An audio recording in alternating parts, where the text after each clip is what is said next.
और इसकी त्रिज्या है ना बच्चों, वो 6 सेंटीमीटर है। वृत्त के एक त्रिज्य खंड का क्षेत्रफल ज्ञात कीजिए जिसका कोण 60 डिग्री है तथा त्रिज्या 6 सेंटीमीटर है। मैं पहले इसका एक रफ चित्र बनाता हूं, आप ध्यान से देखो। ये एक वृत्त बना लिया। त्रिज्य खंड क्या होता है? एक चाप और 2 त्रिज्याओं के बीच का क्षेत्रफल। तो ये देखो 2 त्रिज्याएं बना ली। ये एक चाप बना लिया। बीच का कोण हम मानते हैं थीटा, त्रिज्या मानते हैं हमें आर। तो इस प्रश्न में थीटा है वो तुम्हें 60 डिग्री दिया है और आर मतलब त्रिज्या है वो 6 सेंटीमीटर दिया है। तुम्हें एरिया या क्षेत्रफल है वो ज्ञात है करना है। और तुम्हें ये नहीं कहा गया है लघु का ज्ञात करो या दीर्घ का ज्ञात करो। तो मैंने बताया है यदि आपको कुछ नहीं कहा गया है तो इसका मतलब ये है कि आपको लघु त्रिज्य खंड का एरिया ज्ञात करना है। तो बच्चों जो त्रिज्य खंड का एरिया,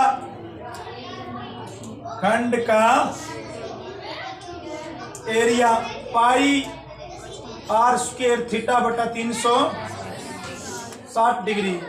इसी सूत्र को किताब में लिखा गया है थीटा गुणा पाई आर स्क्वायर थीटा बटा पाई आर स्क्वायर बटा 360 डिग्री। लेकिन हम ऐसे लिखते हैं, कोई फर्क नहीं पड़ेगा।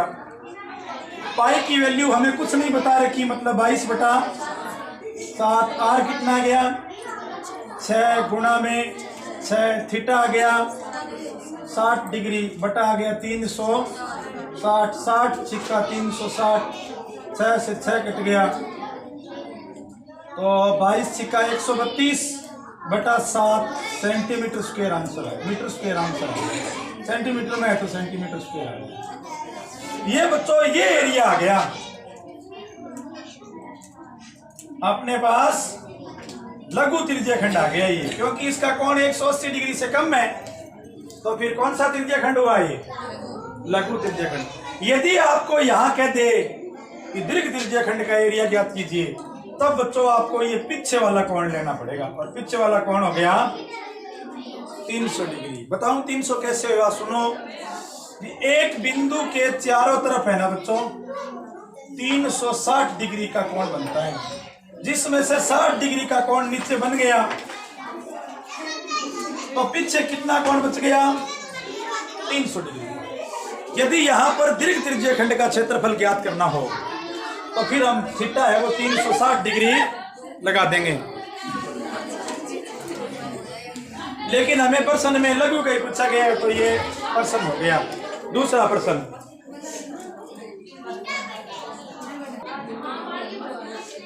प्रश्न संख्या 2।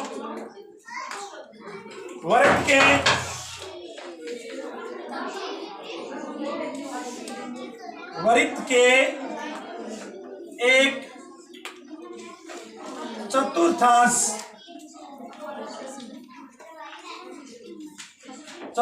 का मतलब होता है वृत्त का 1/4 भाग का क्षेत्रफल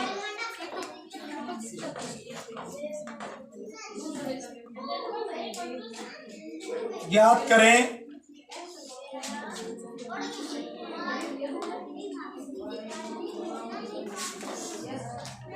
जिसकी परिधि 22 मीटर है। तो बच्चों कुछ कॉमन सेंस की जानकारी है ना,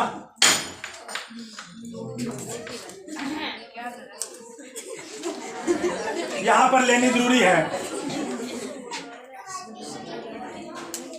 सबसे पहले बताता हूं चतुर्थांश क्या होता है। चतुर्थांश का मतलब है बच्चों वृत्त का 1/4 भाग। देखो कोई भी 2 व्यास परस्पर लंबवत खींच दें तो ये जो भाग बनते हैं, प्रत्येक भाग है ना, ये 1 2 3 4, ये प्रत्येक भाग चतुर्थांश कहलाता है। और बच्चों चतुर्थांश का जो कोण होता है वो 90 डिग्री होता है यहाँ। तो बच्चों ये चतुर्थांश अपने आप में एक त्रिज्या खंड है। देखो ये चाप हो गया, ये एक है चाप, ये एक त्रिज्या, ये दूसरी त्रिज्या। तो ये क्षेत्रफल क्या हो गया, दो त्रिज्याओं व एक चाप के बीच का एरिया हो गया। ध्यान दो आप, चतुर्थांश ऐसे बन गया। ये चतुर्थांश जिसका कोण है वो 90 डिग्री है। यानी हमें ये तो मालूम पड़ गया कि थीटा है वो 90 डिग्री है, और इसने कहा है कि क्षेत्रफल ज्ञात करो, तो हमें ज्ञात करनी पड़ेगी पहले त्रिज्या। हमारे पास बच्चों इस प्रश्न में त्रिज्या नहीं है, तो जो कुछ दिया हुआ है उसकी सहायता से हम त्रिज्या ज्ञात करेंगे। हमें दिया क्या है, हमें दिया है कि परिधि 22 मीटर है। चूंकि प्रश्न में ये दिया है कि 2 पाई r बराबर 22, तो r बराबर आ गया 22 बटा 2 पाई, यानी r बराबर आ गया 22 बटा 2, पाई का मान 22 बटा 7, यानी r आ गया 22, 2 गुणा 22 और बटा 7 को ऊपर ले जाओ, 22 से 22 कट गया, तो त्रिज्या आ गई 7 बटा 2 मीटर। मैंने इसको इसी रूप में रखा है, 7 में 2 का भाग है नहीं दिया है। अब ज्ञात करेंगे बच्चों इसका पूरे का क्षेत्रफल, और पूरे का क्षेत्रफल या तो आप ऐसे ज्ञात कर लो कि वृत्त का चौथा भाग है, तो पूरे वृत्त का होता है पाई r स्क्वायर, वृत्त के चौथे भाग का हो गया पाई r स्क्वायर बटा 4, या त्रिज्या खंड मान के ज्ञात करते हैं तो फिर इस सूत्र से करेंगे।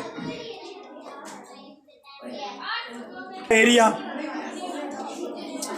देखो बच्चों, जो एरिया आएगा त्रिज्या खंड का पाई r स्क्वायर थीटा बटा 360 डिग्री, पाई का मान ले लिया 22 बटा 7, r है 7 बटा 2, 7 बटा 2, थीटा है 90 डिग्री, बटाएगा 360 डिग्री। देखो बच्चों, आप यहाँ पर 7 में 2 का भाग मत देना, ऐसा करने से प्रश्न जल्दी हल होगा। तो अब देखो 7 से मैंने 7 काट दिया, 90 चौका 360 होते हैं, और 2 से काट दिया 11 बच गया, ऊपर बच गया 11 7 77, और नीचे बच गया 4 दूआ 8 मीटर स्क्वायर। आप यहीं प्रश्न को छोड़ देना, उसे फर्क नहीं पड़ता। मैंने यहाँ पर दी मीटर में ली है, तो मैंने आंसर मीटर में निकाल दिया। यदि यहाँ सेंटीमीटर है तो आंसर है सेंटीमीटर में आ जाएगा।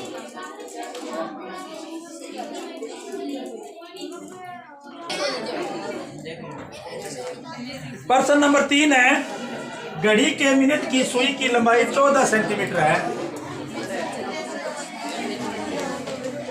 घड़ी के मिनट की सुई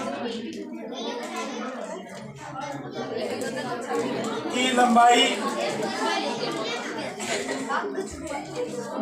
14 सेंटीमीटर है, तो 5 मिनट में निर्मित क्षेत्र का क्षेत्रफल ज्ञात कीजिए। तो बच्चों, मैंने किताब की तुलना में प्रश्न को थोड़ा अलग लिखा है। किताब में तो लिखा है कि त्रिज्या खंड का क्षेत्रफल ज्ञात कीजिए। पहले तो मैं आपको एक बात बता दूं कि जब घड़ी की सुई घूमती है ना, तो वो त्रिज्या खंड बनाते हुए घूमती है। यदि घड़ी की सुई पूरी घूमता, जैसे सुई है बच्चों देखो, और ये पूरी घूम जाएगी ऐसे,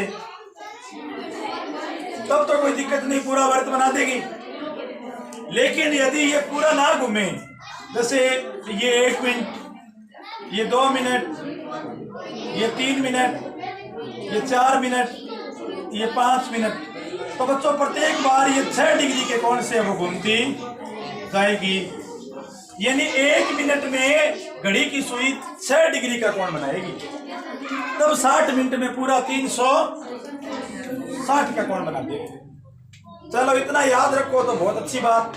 नहीं तो आप हमेशा एक सामान्य बात याद रखना कि जब घड़ी की सुई घूमती है तो वो त्रिज्य खंड बनाती है, और आपको जो सुई की लंबाई है ना उसको त्रिज्या मान लेना है।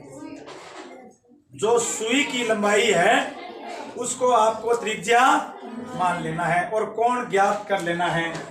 तो जो सुई की लंबाई है यहाँ पर वो 14 सेंटीमीटर है। अब कोई सुई मीटर में तो होती नहीं, भी बहुत बड़ी सुई है, मीटर में तो आएगी नहीं फिर, तो जनरली ये सेंटीमीटर में ही होती है।